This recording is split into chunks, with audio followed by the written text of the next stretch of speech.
If someone asked you who the richest criminal of all time was, you'd probably say it was Pablo Escobar, and you'd be absolutely right. Pablo Escobar, the legendary leader of the Medellin cartel, transcends the stereotype of a common criminal. His life of excess and luxury is as intriguing as his meteoric rise to becoming one of the richest men in the world. But you might not know just how absurdly wealthy this man actually was. At the peak of his power, and adjusted for inflation in 2012 dollars, his net worth was estimated at $30 billion.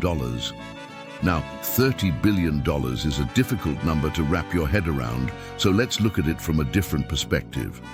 In 1989, Pablo Escobar was ranked by Forbes as the 7th richest man in the world. If he were alive today and making the same amount of money, he'd be 18th on that list. And based on that, give a like and subscribe to our channel so we can make it onto that list too. The engine that fueled his immense wealth was his Medellin cartel, a ruthless drug organization so large it could have been placed on the Fortune 500 list. For a time, the cartel basically owned an entire island in the Bahamas, which they used as a refueling point for their planes smuggling cocaine from Colombia. The island had a 1-kilometer runway where they landed their large planes, transferred the cocaine to smaller aircraft, and then landed on remote dirt roads in southern Florida, from where the cocaine would reach the streets of the United States. At its peak, the cartel was running 5 to 7 of these flights every day, and even owned a fleet of 2 submarines. Altogether, about 15 tons of cocaine was smuggled daily by the cartel into the United States.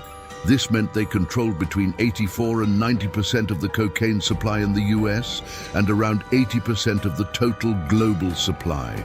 A single kilogram of cocaine cost the cartel an average of $1,000 to refine and another $4,000 to smuggle into the United States.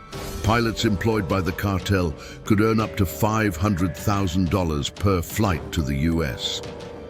Once on the streets, that kilogram, which cost $5,000 to get there, could be sold for anywhere between $50,000 and $70,000. This meant Escobar's cartel was raking in $60 million in revenue per day. That's equivalent to $420 million per week, which translated to an annual operating income of $22 billion. They were making so much money that they had to spend around $1,000 a week just on rubber bands to keep their mountains of cash organized.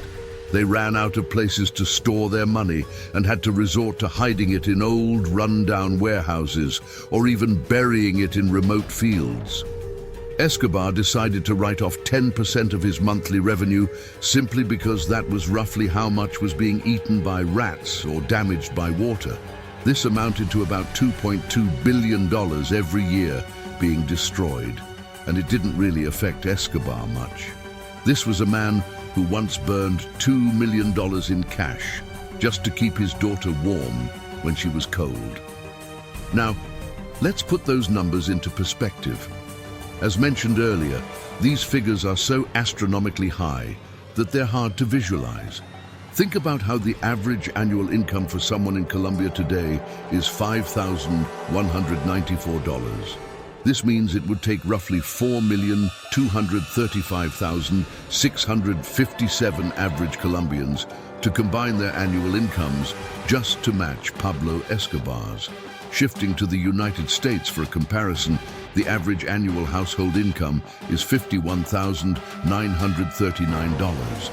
This means that the average US household would need to work for 1,155 years, saving every penny they earned just to match the same amount of money that Pablo Escobar's Medellin cartel was making in a single day.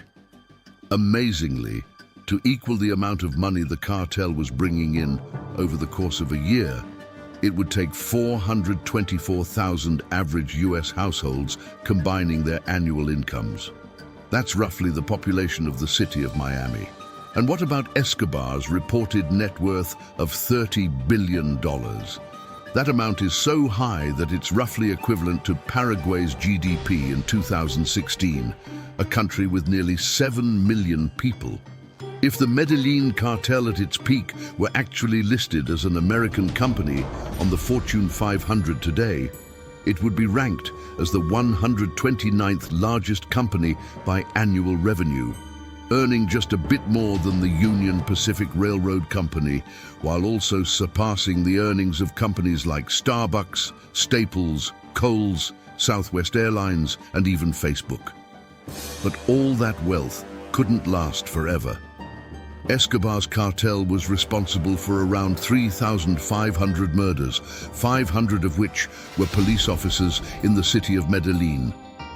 Escobar himself was gunned down in a hail of bullets on December 2nd, 1993, and his cartel, along with much of his wealth, largely died with him.